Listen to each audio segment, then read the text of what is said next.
क्या आपकी फसल या बाग में भी ये नन्हा सा कीड़ा मौजूद है? ये सफेद रुई या पाउडर जैसा दिखने वाला कीड़ा आपके पौधों के लिए जानलेवा हो सकता है। इसे मिलीबग कहते हैं। इनके जिस्म पर मौजूद ये मोम या पाउडर जैसी तह ही इन्हें आम स्प्रे से काफी हद तक महफूज रखती है। दुनिया में मिलीबग की 2000 से ज्यादा इकसाम पाई जाती हैं। कुछ इकसाम हमारे यहाँ भी फसलों और बागात को नुकसान पहुंचाती हैं, मसलन कॉटन मिलीबग, अमरूद का मिलीबग, सिट्रस मिलीबग और कमाद की मिलीबग वगैरह। अलबत्ता आम की गिदड़ी के बारे में एक अलग वीडियो में बात करेंगे। मिलीबग की कुछ इकसाम के नाम सुनकर आप समझ गए होंगे कि इनका हमला 1 या 2 फसलों तक ही महदूद नहीं। ये कपास, सब्जियों, मिर्च, टमाटर, बैंगन, भिंडी वगैरह, अंगूर, तुरशावा फल, अमरूद, अनार, पपीता, गन्ना, सजावटी पौधों और बेशुमार जड़ी बूटियों समेत सैकड़ों मेजबान पौधों को निशाना बना सकते हैं। ये कीड़े पौधों का रस चूसते हैं, जिससे पौधे कमजोर हो जाते हैं, इनकी नशोनुमा रुक जाती है, पत्ते जर्द हो जाते हैं, फूल और फल झड़ सकते हैं।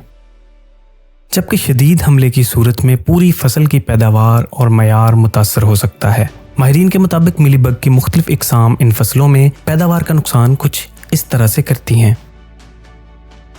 एक और बात, मिलीबग अपने जिस्म से एक मीठा और चिपचिपा मादा खारिज करता है, जिसे हनी ड्यू कहा जाता है। इस पर बाद में स्याह रंग की फफूंदी यानी सूटी मोल्ड उगाती है, जिससे पत्तों में रोशनी से ग़िज़ा बनाने का अमल मुतासर होता है और पौधा मजीद कमजोर हो जाता है।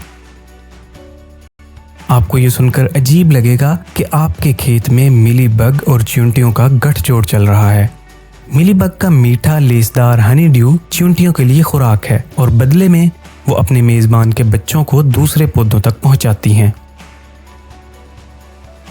खतरनाक बात यह है कि मिलीबग की अफजाइश बहुत तेज होती है। मादा अमूमन सैकड़ों अंडे सफेद रुई नुमा थैली में देती है, जबकि बाज इकसाम में तो मिलाप के बगैर भी अफजाइश नस्ल हो सकती है।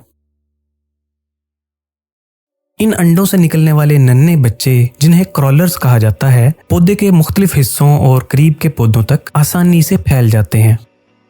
नर मिलीबग परदार होते हैं। ये कुछ नहीं खाते क्योंकि इनके मुंह में खाने के अज़ा हैं ही नहीं। ये सिर्फ मिलाप के लिए कुछ दिन जिंदा रहते हैं। इस बात का अंदाजा तो आपको हो गया होगा कि मिलीबग का आपके खेत या बाग में होना किस कदर तबाहकुन हो सकता है।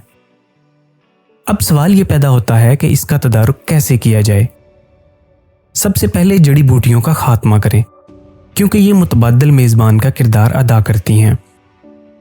चींटियों का मौसर इंसदाद करें, क्योंकि वो मिलीबग को तहफ़्फ़ुज़ और फैलाव में मदद देती हैं।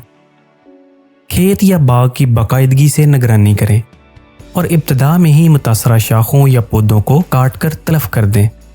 कुदरती दुश्मनों जैसे लेडी बर्ड बीटल और क्राइसोपरला की हिफाजत करें, क्योंकि वो मिलीबग के बच्चों और अंडों को खाते हैं।